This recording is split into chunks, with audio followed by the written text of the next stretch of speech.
Welcome back there, stock smart people. Hit that subscribe button if you're new around here. I would really appreciate it. Hit that like button too, because I'm positive that you're going to like this. So, let's help each other learn. Let's help each other grow. Let's help each other become better people. That is what we're here to do. And if you aren't doing that, what are you doing with your life? So, as we can see, Tesla this morning finally is breaking out of the $20 range. Looks like 13 minutes after open, they stayed under the $20 range, probably to avoid most of, giving scalpers a bunch of money. But either way, so far, it's typical, no surprise here. Tesla's, taken off in the lead. And we've got Shell and DPHC, Workhorse and DPHCU, out, close behind, in the percentages that they've grown. So I expect Workhorse to hit $30 here soon, maybe next week. And I expect NEO to be at the $20 range as well. The EV market just doesn't seem to be as affected as the rest of the market. So, if we look at my market, I do airlines, fuel, EV, pharma, 5G, gold, ETFs, minerals, meaning like gas and natural gas and propane, fashion, which is more like retail, and then, of course, all of the ones I've picked out for this next upcoming month, September and October, and then, of course, hotels, and I added a new section for solar. And look at this, the solar is doing great. I mean, out of all of the sections I have right now, solar is up. Each one of them, if you would have placed money with, you would have a growth of probably close to 15% just this morning. So, that's incredible. All right, so let's look at one of these solar companies. Let's look at On Semiconductors, okay? Now, after I've looked at a stock, okay, now we've made a video on this, so we're going to be having our scanning indicator. Well, what do we want our next indicator to tell us? So let's build an indicator set for that, okay? Well, what information do we definitely need to know before we come in and we place a bid? Well, I still need to know whether it's in a support or resistance area, and we need to know quickly. So, I mean, your super trend and your SAR, I mean, sure, that's all awesome. But for the idea of what we need to do, and your Bollinger Bands, that's nearly helpful, okay? But so let's just say, all right, we've already decided that it's in an S3 or S2 zone, and we know that we want to get in. Should we keep the pivot points up, or should we get rid of them? Will they get in the way? So, what do we really need? Okay, well, we can see here on our volume, I mean, look at this right here. On Semiconductors on 9/17, boom. Volume just did a thing. You know what I mean? Like, and then back here, boom, volume just did a thing. And you can see this, throughout time with your volume, seeing that it's more irregular than it should be. And you can also notice these heights in volume on your WWV, which is why I think that's so important to keep around. So, for now, let's keep our volume and our WWV. Your stochastic is going to help you know where you want to take an entry at, whether it's high or low, and so will the EWO and the MACD, okay? But you've also got your Arun. Are you really ready for the Arun yet? Well, the Arun can be on the second, the first and second, set of indicators. So, do we really need it when we're, like, in the midst of, like, the heat of battle, per se? So, let's just say, for this indicator set, no. And we don't need a MACD, and our rune is down, we can see that, or we know that we're heading down because it says that it just gave you a sell signal. So, I mean, right now you would sell a market, or let's say you got all the way up here to the top and boop, you got it to 21.97 or 22.06, and you said, all right, sell market. So from 22.06 all the way back down to 21.96, a full dollar, you were able to short the market. Now, being that you're in a resistance 1, the chances of you falling into support are pretty high. It just tends to happen that way. So, we can keep our pivot up on the screen, and that can help us decide after we found a stock that we like. Okay? Now, I like the WWV against the volume because you can see really what happened. Okay? They didn't buy that stock. They didn't sell that stock. They shorted that stock. Okay? Look here. It's negative on the WWV. Alright? So, but it's positive up here in volume. Okay? They sold that stock, then they bought it back, right through here, and bought it back at cheaper prices. So, all of this right here will add up to what's here in front of it. Or, vice versa. So, continuing on, building our indicator set, we have to think about what are the most important things to us while we're looking. Well, do we need to see where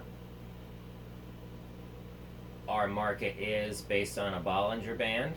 Are we trading Forex? Are we trading options? Okay, so let's just say we're going to use the Bollinger Band to help us do some intraday trading. Okay? And based on the Bollinger Band strategy, we know that just with the band alone, you've got a 50-50% chance. So within your own mind, you have 50-50% chance. And within the Bollinger Band, you have a 50-50% chance.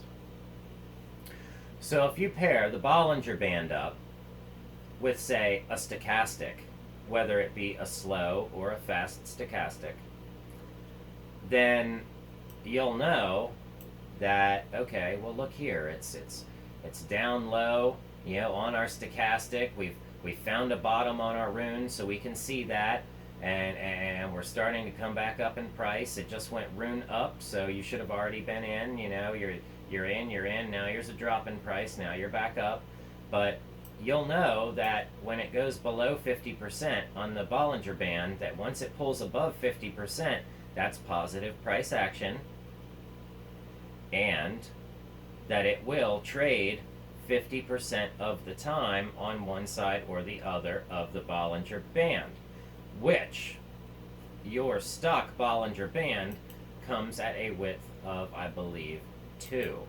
I like my Bollinger Band, as you can see here, it's a bit tight, it's a squeeze, okay? I set my Bollinger Band at 4, okay? And watch what happens when you see me setting my Bollinger Band at 4.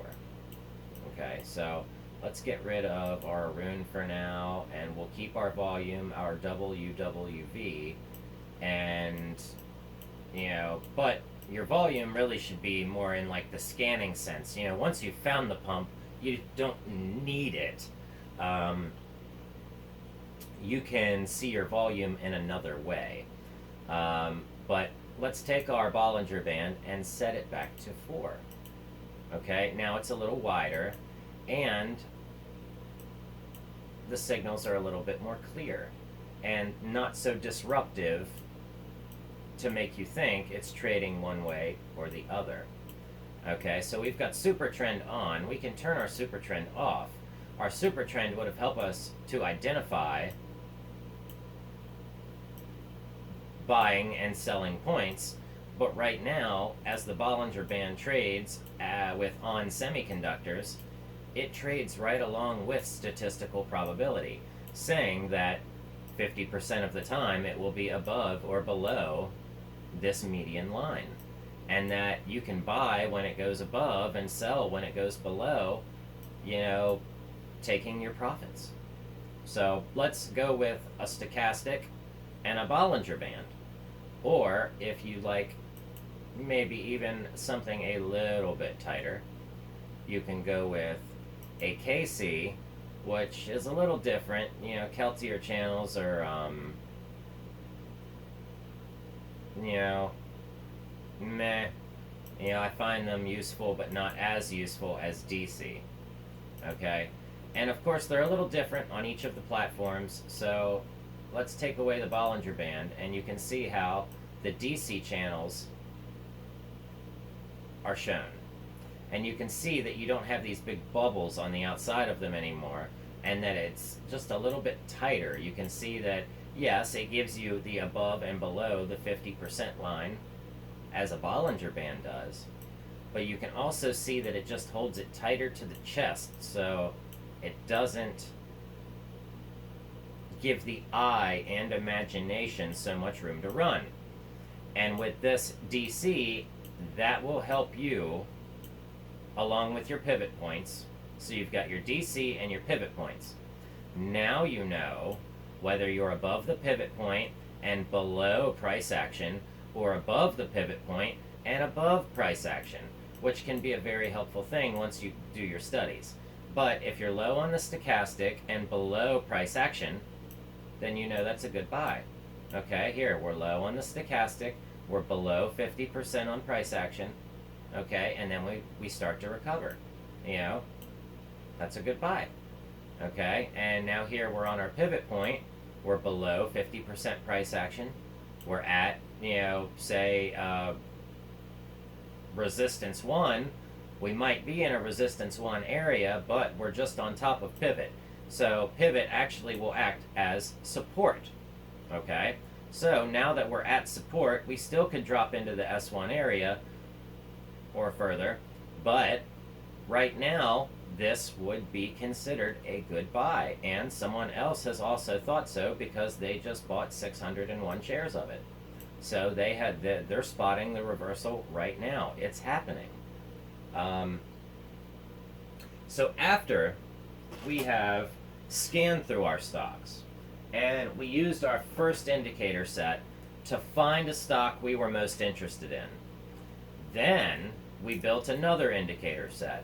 And this indicator set is a beginning indicator set to help someone really just start off how they should be viewing the chart, how they should be looking at it, and let's even say more potentially what time frames you should be looking at your chart in.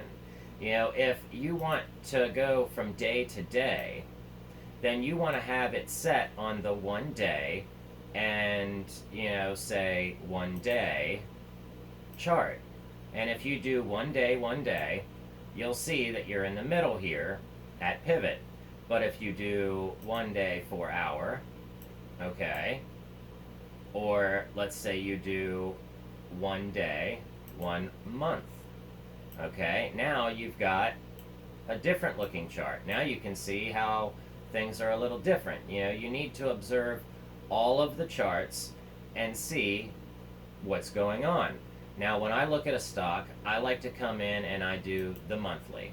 Okay, so I come in and I check it for the month, and it can be on the month, on the day, that's fine. But that's still a very, very big view of what's going on, and you don't really need that. You can use that to your advantage, though. So don't necessarily knock that, because that's where they can hide things on you. But let's check out, say a 1 to 4 hour chart on the day. Now let's see what it looks like. Looks a little better. Looks like on the 17th they gave it a pump up. Now they're giving it sell-offs and shorts. So they gave it the up ride. Now they're giving it the down ride. They're really giving it the business. Getting it from all around. Oh man. Alright, so now that we've pulled all the way to the bottom of our Keltier channel and hit pivot point, Now we know that we're going to bounce back up to above the positive percent, and we'll probably tread on up here into the R1 or maybe just above, the positive price action. But this is a very good setup that you can use to trade with either on the daily basis, hourly basis, 4-hour chart or 2-hour chart. You can use your stochastics, with your volume, and you can see, oh, well, high volume comes in the morning but then leaves in the afternoon, or it comes on the 2nd but then left on the 3rd, comes on the 4th, left on the 8th or 9th. That's people buying and them selling. Or you can see, throughout the whole day, a lot of times volume tends to come in the morning or sell-offs come in the morning. History does tend to repeat itself. So, but with a lot of our solar companies, what else do we want to know about a stock? Well, we want to know if it's volatile. We want to know, you can use things like, VWAP, ADX, ADL, your CCI and your W%R, which I've made videos on. They act in the same way, where instead of reading just your chart with all your volume and all this jazz, you get to see your volume in a different way. So let's get rid of the WWV and even our volume now. So let's make another indicator. Do we need to keep our pivot points up? I mean, we don't have to, but I like looking at them. So, you can add your CCI and your W%R, and you'll see how they bottom out at the same time, they go up at the same time. Now, keep in mind, look at your support and resistance levels. Now, when this one goes down and there's a sell-off on the W%R, it doesn't dip below or outside of the box. It touches the bottom of it, and that's represented here and here on the stochastic. But when it breaks its support level, it goes below the stochastic, oversold at 30, overbought at 70. And that is represented right here. This line across the bottom of your stochastic is this bottom support 1 line, okay? And we can see that. So now we know it's dipped into support. It dipped all the way down to support 2 before it recovered, okay? But we can see here on the CCI that it was a sell-off, okay? It dipped into support 2. And look, on the CCI, it's already recovered. So now you get a recovery signal with, on the W%R, you get your first recovery signal, okay?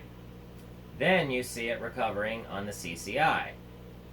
And the stochastic goes, K greater than D, okay? And then you see it recover above pivot, okay? That would have been a good buy signal, but you're still in consolidation right now. You're not in a breakout. So this is going to be intraday trading, scalping, in and out, type of action. So, you might be able to swing trade this from day to day, which is what it looks like they want you to do to it. And that keeps money flowing in. So, but you can use these indicators here to tell you when you should be buying and when you should be selling. And in the different indicators, you will see W patterns.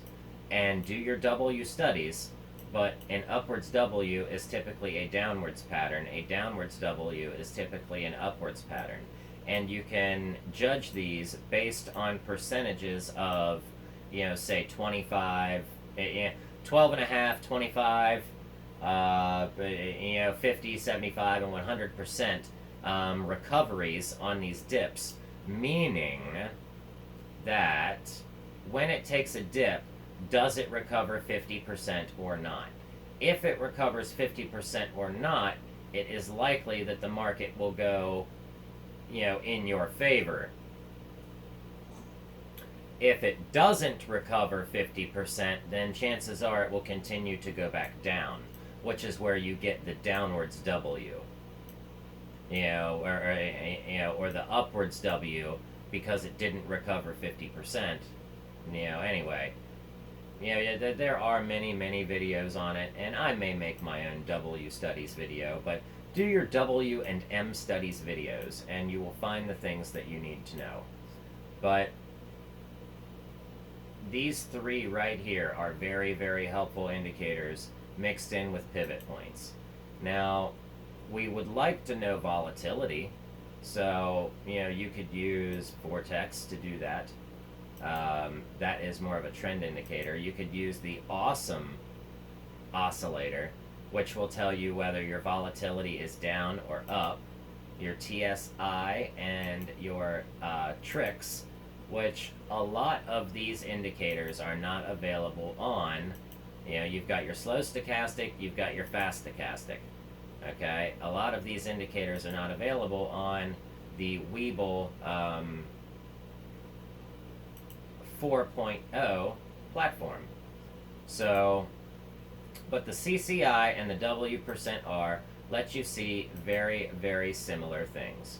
Okay, and having them both up there, you will be able to see typical recoveries and whatnot quicker with one than the other. Just like if you're using a slow stochastic and a fast stochastic mixed in with your pivot points, you would see that, okay, you're into a support 1 area, you've recovered, and now the fast stochastic takes a quick dip and a rise up high. You can almost follow. You see how the fast stochastic is choppy and the regular stochastic is more smoothed out. So you can use both of these to get different signals mixed with your pivot points. Super trend or SAR, for confirmation only. You don't want to use your super trend and SAR only to trade with, because then you will never learn anything, and that is not the way to trade. Trust me, you will be out of luck if they ever, the platform gets rid of that indicator, like webull 4.0.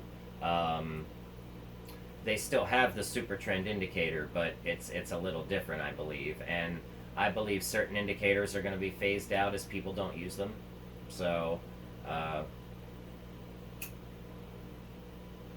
but keeping that in mind, your stochastics and your volume are still going to be some of the best things to help you. So, use your indicators, add them to the arsenal of indicators that, we're going to build here on our channel, and, really just help yourselves become better traders.